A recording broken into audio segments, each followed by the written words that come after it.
What's going on, good people of YouTube? Blue Light Bandit here today, and first of all, I want to congratulate Gallo for picking him up a new Smith & Wesson M&P 22. That's a great gun, my friend. You're going to have a lot of fun with it.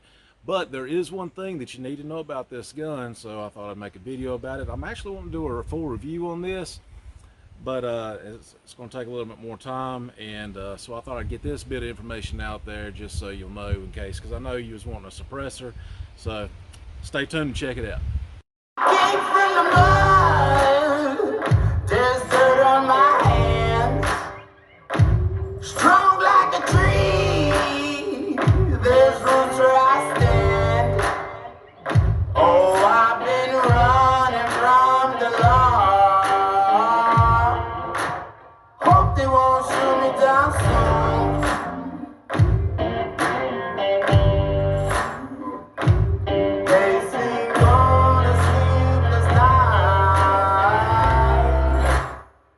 Catch me howling at the moon.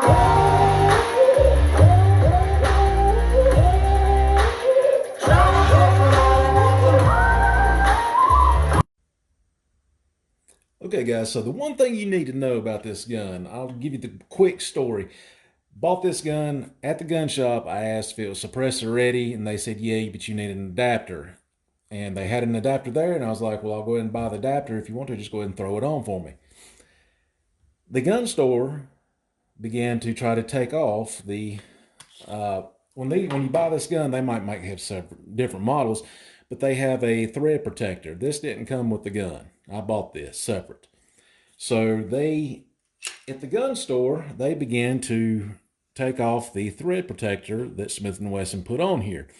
Smith & Wesson actually provides a tool to assist with this, but that tool wouldn't have had no benefit to this. I'll show you a picture of what I left the store with right here.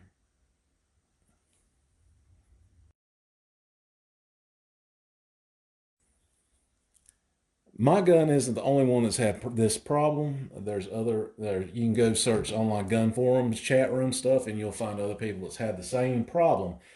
There's actually videos on YouTube on people taking this off, and I do not agree with the videos that I watched because they done some pretty wild stuff with a torch and heating it up and everything, and did not have to do that.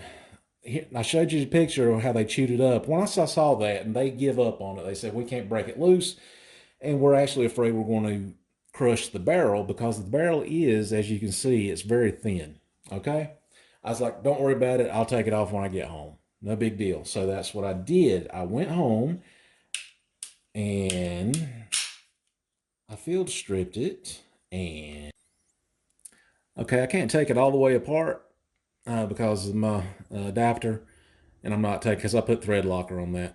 But there is 2 roll pins on the breech block, or at the breech block, which locks. This is a blowback design. Okay, so that barrel and breech is attached to the frame by 2 roll pins. Knock these 2 roll pins out, the barrel comes out.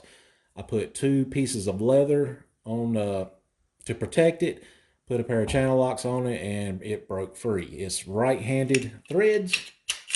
I don't know, the gun store if they were confused. They said, well, we're not sure if it's left-handed threads or right-handed threads.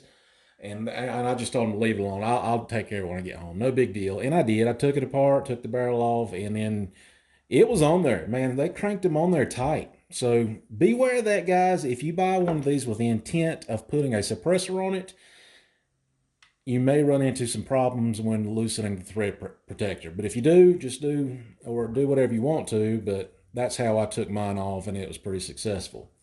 So that's pretty much it. If you want the full review on this gun, guys, stay tuned, and I should have it uploaded soon. Thanks, and always have a great day. I'll see you.